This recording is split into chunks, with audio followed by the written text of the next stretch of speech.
ഇന്നത്തെ വീഡിയോ നല്ല പഞ്ഞി പോലുള്ള സോഫ്റ്റ് ഇടിയപ്പം എങ്ങനെയാണ് ഉണ്ടാക്കുന്നതെന്ന് നോക്കാം. ചിലയിടങ്ങളിൽ ഇതിനെ നൂലപ്പം ഒന്നും നൂൽപുട്ടും എന്നൊക്കെ പറയാറുണ്ടേ. പണ്ടുള്ളവർ ഈ ഒരു പലഹാരത്തിന് സേവ അല്ലെന്നുണ്ടെങ്കിൽ ഇടിവൽ എന്നൊക്കെയാണ് വിശേഷിപ്പിച്ചിരുന്നത്.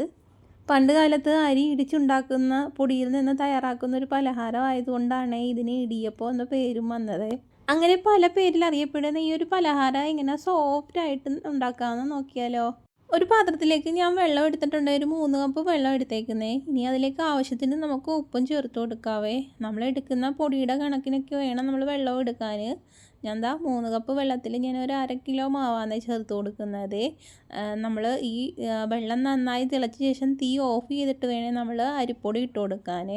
ഒരു കാര്യം പ്രത്യേകം ശ്രദ്ധിക്കേണ്ടത്, ഇടിയപ്പത്തിൻ്റെ മാവ് ഇതുപോലെ നമ്മൾ കുഴയ്ക്കുമ്പോൾ വെന്ത് പോകരുത്. അതാണ് നമ്മൾ വെള്ളം തിളച്ചതിന് ശേഷം തീ ഓഫ് ചെയ്തതിന് ശേഷം മാത്രമേ നമ്മൾ ആ വെള്ളത്തിലോട്ട് നമ്മൾ ഈ പൊടി ഇട്ട് കൊടുക്കാവുള്ളൂ. ഞാനിപ്പോൾ എടുത്ത 3 കപ്പ് വെള്ളത്തിന് കണക്കായിരുന്നേ ഇങ്ങനെ ഒരു 1/2 കിലോ റൈസ് പൗഡർ ചേർത്ത് കൊടുത്തത്. ഒന്ന് കുഴച്ചെടുത്തിട്ട് ഇതുപോലെ ഒരു പാത്രത്തിലേക്ക് നമുക്ക് ഒന്ന് നിരത്തിയിട്ട് കൊടുക്കാവേ. എന്നിട്ട് കൈകൊണ്ട് തന്നെ ചെറിയ രീതിയിലൊന്ന് അയച്ചെടുക്കണം. അത്യാവശ്യം നമ്മൾ ആ ഒരു വെള്ളം ഉള്ളത് കൊണ്ടും മാവ് വലുതായിട്ട് വെന്ത് പോവാത്തത് കൊണ്ടും പെട്ടെന്ന് ഇത് അയഞ്ഞ് കിട്ടുവേ. നമ്മൾ ഈ ഒരുപാട് ചൂടിൽ ഈ മാവ് അയച്ചെടുക്കുകയാണെന്നുണ്ടെങ്കിൽ മാവ് അങ്ങ് വെന്ത് പോകും. വെന്ത് പോയി കഴിഞ്ഞാൽ നമ്മൾ ആവിയിൽ വേവിച്ചെടുക്കുമ്പോൾ ഇടിയപ്പം വെള്ളം കയറിയതുപോലെയോ അതുപോലെ കുഴഞ്ഞു പോയതുപോലെയൊക്കെ വരുവേ. ഈ ഒരു ചൂടുവെള്ളത്തിൽ ജസ്റ്റ് ഒന്ന് മിക്സ് ചെയ്യുക, എന്നിട്ട് കുഴച്ചെടുത്താൽ മതിയേ. അങ്ങനെ വേണം. അന്നേരം നല്ല സോഫ്റ്റായി. നമ്മൾ ഈ സാധാരണ പച്ചവെള്ളത്തിൽ നമ്മൾ ഇടിയപ്പത്തിന് കുഴയ്ക്കുമെങ്കിൽ ഇതുപോലെ ഒരു ചൂടുവെള്ളത്തിൽ നമ്മൾ കുഴച്ചെടുക്കുമ്പോഴാണ് നമ്മൾ ഇടിയപ്പത്തിന് നല്ല സോഫ്റ്റിൽ കിട്ടുന്നത്. ഇതേ രീതിയിൽ നമുക്ക് ഈ മാവൊന്ന് കുഴച്ചെടുക്കണവേ. ഇത് വളരെ പെട്ടെന്ന് തന്നെ നമുക്കിത് ചെയ്തെടുക്കാവുന്നതാണ്. മാവൊന്നും വെന്തു പോയിട്ടില്ല, കറക്റ്റ് ആ ഒരു ചൂടും നിപ്പുണ്ട്. എന്നിട്ടും മാവും വെന്തു പോയിട്ടില്ലേ. ഈ ഒരു പരുവത്തിലാണെങ്കിൽ നമ്മൾ ഇടിയപ്പം നല്ല സോഫ്റ്റ് ആയിരിക്കുവേ. ഇനി നമുക്ക് ഇടിയപ്പത്തിൻ്റെ അച്ചിലോട്ട് ഇതുപോലെ മാവ് ഇട്ട് കൊടുക്കാവേ. ഈ ഒരു ഇടിയപ്പം കേരളവും തമിഴ്നാടും കഴിഞ്ഞാൽ പിന്നെ ഇടിയപ്പം ഏറ്റവും കൂടുതൽ ജനപ്രിയമായിട്ടുള്ളത് ശ്രീലങ്കയിലാണ്. അവിടെ ഇതിനെ സ്ട്രിംഗ് ഹോപ്പേഴ്സ് എന്നാണ് വിളിക്കുന്നത്. പണ്ട് കാലം മുതലേ ഈ ഇടിയപ്പം ഒരു ആരോഗ്യ ഭക്ഷണമായിട്ടാണ് കണക്കാക്കപ്പെടുന്നത്. എണ്ണ ഒട്ടും ചേർക്കാതെ ആവിയിൽ മാത്രം നമ്മളിത് വേവിച്ചെടുക്കുന്നത് കൊണ്ട് ഇത് ദഹിക്കാൻ വളരെ എളുപ്പമാണ്. അതുകൊണ്ടാണ് പണ്ട് കാലം മുതലേ കുട്ടികൾക്കും രോഗികൾക്കും പ്രായമായവർക്കൊക്കെ ഇത് കൊടുക്കാൻ പറ്റിയ ഏറ്റവും മികച്ചൊരു ഭക്ഷണമായി ഇതിനെ തിരഞ്ഞെടുക്കുന്നത്. ഇതുപോലെ നമുക്ക് ഇടിയപ്പാച്ചിൽ കുറച്ച് എണ്ണയൊന്ന് സ്പ്രെഡ് ചെയ്ത് കൊടുത്തിട്ട് നമുക്ക് ഇതുപോലെ ഒന്ന് വെച്ചെടുക്കാവേ. ഫസ്റ്റ് ഒരു ലെയർ ഇതുപോലെ ഒന്ന് വെച്ചെടുത്തിട്ട് നമുക്ക് അതിൻ്റെ നടുവിലായിട്ട് നമുക്ക് കുറച്ച് തേങ്ങായും കൂടെ വെച്ച് കൊടുക്കാവേ.